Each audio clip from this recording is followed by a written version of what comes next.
Evangelio de nuestro Señor Jesucristo según San Mateo. Jesús vio un hombre llamado Mateo que estaba sentado a la mesa de recaudación de impuestos y le dijo: «Sígueme». Él se levantó y lo siguió. Mientras Jesús estaba comiendo en la casa, acudieron muchos publicanos y pecadores y se sentaron a comer con él y sus discípulos. Al ver esto, los fariseos dijeron a los discípulos: «¿Por qué su maestro come con publicanos y pecadores?». Jesús, que había oído, respondió: «No son los sanos los que tienen necesidad de médico, sino los enfermos. Vayan y aprendan qué significa: yo quiero misericordia y no sacrificios, porque no he venido a llamar a justos, sino a pecadores». Palabra del Señor. Gloria y honor a ti, Señor Jesús. Queridos hermanos, hoy la liturgia nos invita a descubrir o reflexionar en el poder de la palabra de Jesús. Jesús es la palabra de Dios. Entonces, cuando el Padre Celestial dice una palabra, está actuando a través de su Hijo, ¿no? Porque el Hijo es la palabra del Padre. Por ejemplo, en el Génesis dice: Dios dijo: hágase la luz, y la luz se creó, se hizo. Entonces, cuando dice que dijo, es porque está engendrando a su Hijo. La palabra de Dios Padre es el Hijo, y Jesús es la palabra de Dios encarnada. Es el verbo de Dios que se hizo carne. Verbo significa palabra. Entonces, por eso que es tan poderosa la palabra de Jesús, porque Él es la palabra creadora, la palabra redentora, la palabra amorosa que nos salva. Durante estos días hemos estado escuchando distintos relatos en que Jesús sana a los enfermos. Cuando le dice al paralítico: levántate, se levanta. Cuando le dice a los demonios: váyanse, salen. Tienen que irse, salir del poseso. Y hoy dice una palabra tremenda, muy, muy importante para todos nosotros. Es sígueme, sígueme.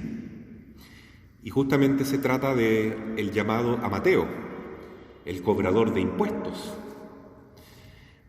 Un hombre que, por ser publicano, es decir, cobrador de impuestos, era muy mal visto entre los demás judíos. Era considerado como tan pecador al igual que las prostitutas. Era terriblemente odiado el puesto de cobrador de impuestos, ¿no? Entonces Jesús va y llama a Mateo.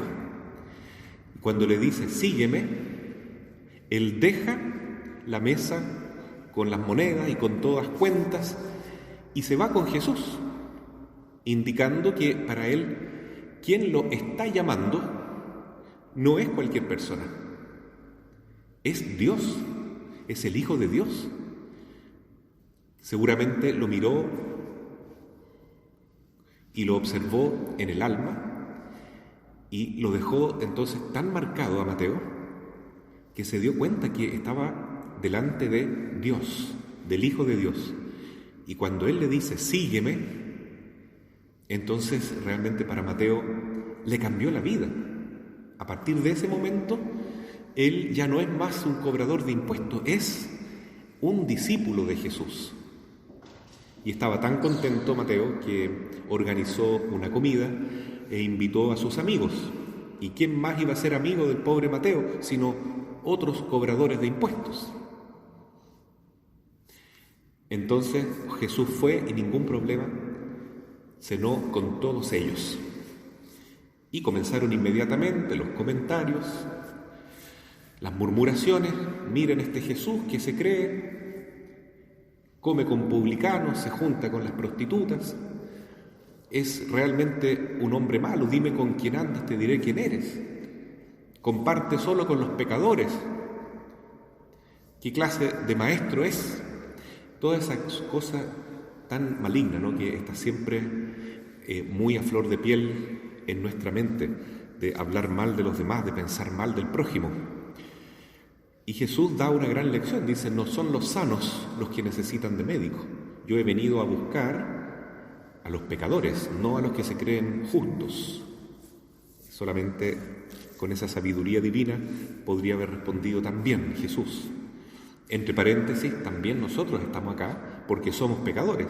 Estamos sentados a la mesa del altar, no porque seamos mejores que otras personas que no pueden venir a misa, sino porque somos los más pecadores. Por eso Dios nos ha llamado y nos quiere compartir su pan y su palabra. Y qué bueno reconocerlo, ¿no?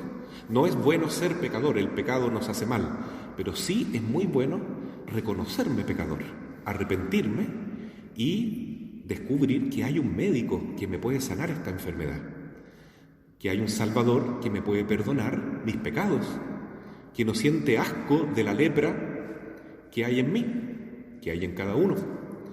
Porque para eso vino, para sanarnos, para liberarnos, para darnos vida. Pero solamente puede recibir esa salvación, ese perdón, el que se reconoce pecador, como el publicano que se ponía en la última fila pidiendo misericordia. Queridos hermanos, hoy queremos meditar entonces en esta palabra. Sígueme. Es muy, muy poderoso, es muy fuerte. Sin embargo, Jesús cuando habla puede hacerlo a través de otras personas. Por ejemplo, cuando habla con la Virgen María y le anuncia que quiere nacer de su santo vientre, le comunica esto por medio del arcángel Gabriel. Entonces, a Dios le gusta hablar a través de mensajeros. A Dios le gusta comunicar su autoridad a otras personas para que la ejerzan en su nombre. Y qué importante entonces es darnos cuenta, cuando yo obedezco a mi papá, a mi mamá, a mi profesor, al médico cuando tiene razón, a los gobernantes cuando están declarando leyes que son justas, yo estoy obedeciendo a Dios, porque toda autoridad viene de Él. Estoy escuchando la voz de Jesús nuevamente, ¿no? Sígueme. Cada vez que Dios nos llama, por medio de nuestra conciencia, es Jesús quien me dice, sígueme. Y qué importante es tener esa disposición de Mateo, de dejarlo todo, para irme con Jesús. Aunque sea aquello que es más preciado para mí, o mi trabajo, mi ganapán, lo que sea, hasta mi familia, hasta mi propia vida tengo que estar dispuesto a dejar para seguir al Señor, porque Él es Dios. Él es nuestro Señor. Y cuando Él dice, sígueme, entonces no hay que dudarlo. No hay que responder nada. Hay que simplemente ponerse de pie y seguir a Jesús. Así lo hicieron Pedro, Santiago, Juan, Andrés, cuando estaban en la barca, dejaron las redes, dejaron todo como estaba y siguieron a Jesús. Entonces, qué importante, qué bonito esto, ¿no? Pensar que además nosotros estamos llamados a representar al Señor, a otras ovejitas que tenemos que pastorear, nuestros hijos, nuestros alumnos, nuestros subordinados, si se trata, por ejemplo, de una empresa, de las Fuerzas Armadas, lo que sea. Siempre habrá una jerarquía, siempre habrá una autoridad, pero esa autoridad hay que ejercerla con amor, con espíritu de servicio y de, primeramente, coherencia, dar el ejemplo. Es muy importante para que la autoridad sea real, honesta y sea reconocida por aquellos que tienen que seguirla, sin tanto dolor, porque es difícil obedecer. Pero cuando la autoridad, es decir, el papá, la mamá, el profesor, el sacerdote, el obispo, lo hacen con el corazón de Cristo, entonces es un poco más fácil seguir ese camino y renunciar a lo que uno quería hacer para cumplir la voluntad de Dios, que me habla a través de la autoridad. En ese sentido nos da un gran ejemplo Rebeca. Escuchamos en el capítulo 22 del Génesis recién cómo esta mujer tan valiente, ¿no?, se atrevió a dejarlo todo para seguir al mensajero de Dios. En esta larga lectura que nos tocó escuchar hoy se relata la muerte de Sara, la esposa de Abraham, su sepultura, después la tristeza que le quedó a Isaac, el hijo de Sara y de Abraham, porque se le murió su mamá, y también la prudencia que tuvo Abraham de encontrar una compañera para su hijo, porque él ya estaba en edad de casarse y había que asegurar la descendencia. Entonces imagínense qué difícil tarea, porque ellos estaban en el desierto. ¿Dónde iba a encontrar una mujer adecuada para casar a su hijo con ella, que fuera de su familia, al menos de su clan, de su tierra? Entonces él envió a su mayordomo, a la persona a quien le tenía más confianza, con una multitud de regalos y promesas y todo, ¿no? Y este hombre fue a la tierra de Abraham, cerca de Ur de los Caldeos era Abraham, y se encuentra entonces con esta mujer virgen, muy bonita, dice la Biblia, en edad de casarse también, llamada Rebeca. Y haciendo el cuento más corto, finalmente le preguntan a ella: hija, ¿tú quieres irte con este hombre que dice que es siervo de un joven que quiere casarse contigo, que se llama Isaac? Y ella dijo sí, sin conocerlo. Sí, me voy con él. ¿Por qué dijo sí? Porque era una mujer de Dios, porque era una mujer capaz de escuchar el Espíritu Santo, que le habló a través de esta autoridad que le llegó, el mayordomo de Abraham. Y se fue con él, y realmente fue una maravilla ese matrimonio de Isaac con Rebeca. Entonces ahí aprendemos qué importante es salvar la autoridad de los padres con los hijos, en primer lugar, que es lo que Satanás en este momento quiere destruir a través de leyes injustas, como esta ley que se acaba de aprobar, que se llama más encima garantía de la niñez. ¿Garantía para qué? Quieren garantizar que el niño se pervierta desde la más tierna edad. Eso es lo único que quieren garantizar, que sean propiedad de Satanás. ¿Por qué? Porque le quitan a los papás la verdadera autoridad que ellos tienen y deben ejercer con sus hijos. Imagínense que un papá o una mamá ahora no le puede decir a su hijo: no puedes ver este programa en el celular, no puedes contactarte con esta persona en las redes sociales, no tiene derecho ni a hacer eso. Pero qué horror, ¿qué es lo que estamos haciendo con nuestros hijos? Y nadie dice nada, nadie reclama.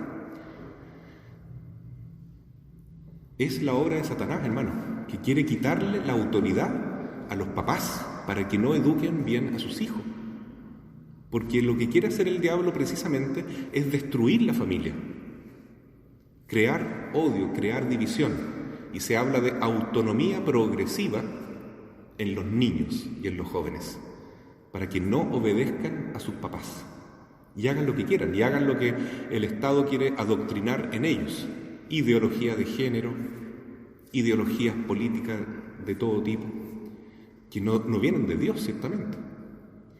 Entonces estamos viviendo una época difícil, y hoy nosotros queremos también meditar.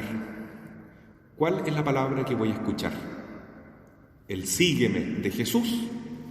¿Seré un buen padre, una buena madre, un buen sacerdote, un buen profesor, un buen director, un buen empresario, un buen trabajador? Siempre y cuando siga la voz de Jesús, sígueme, y cumpla la tarea que Él me está encomendando. Y si me vienen a decir a mí una ley injusta como esa, no le voy a hacer caso, simplemente. No hay que obedecer. Y si nos castigan, bueno, la Iglesia ya pasó por esto, hermanos. Los primeros siglos del cristianismo fue un castigo detrás de otro a los cristianos. Les quitaban sus propiedades, les quitaban su trabajo, les quitaban la honra, la fama, finalmente les quitaban la vida. ¿Cuántos mártires hubo? Porque el Imperio Romano quería obligar a los cristianos a hacer cosas injustas. Entonces es un tiempo de persecución. Tenemos que reconocer que es difícil hoy en día vivir la fe. Hay que ir contra la corriente. Pero si se trata de seguir a Jesús, vale la pena, vale la pena. Por eso que el Señor dijo, mi camino no es fácil, el que quiera ser mi discípulo, tome su cruz, avance conmigo por la puerta estrecha, por el camino empinado. Ese es el camino que lleva a la salvación. No porque no sea cómodo, sino porque es el camino de Jesús. Sígueme. El diablo también tiene muchas maneras de decirnos, sígueme. Y muy entretenidas y muy atractivas, pero que conducen a la perdición. Igual que el pescador que lanza el anzuelo con la carnada, y la carnada tienta al pez hasta que se convierte en pescado, porque detrás de la carnada está la trampa. Entonces, seamos sabios. Todos tenemos una tarea en este mundo. En primer lugar, seguir a Jesús, buen pastor. Y en segundo lugar, representarlo a Él con aquellas personas que Él pone a nuestro cargo. Sigamos siempre a Jesús, a ejemplo de nuestra Madre y a ejemplo de San José.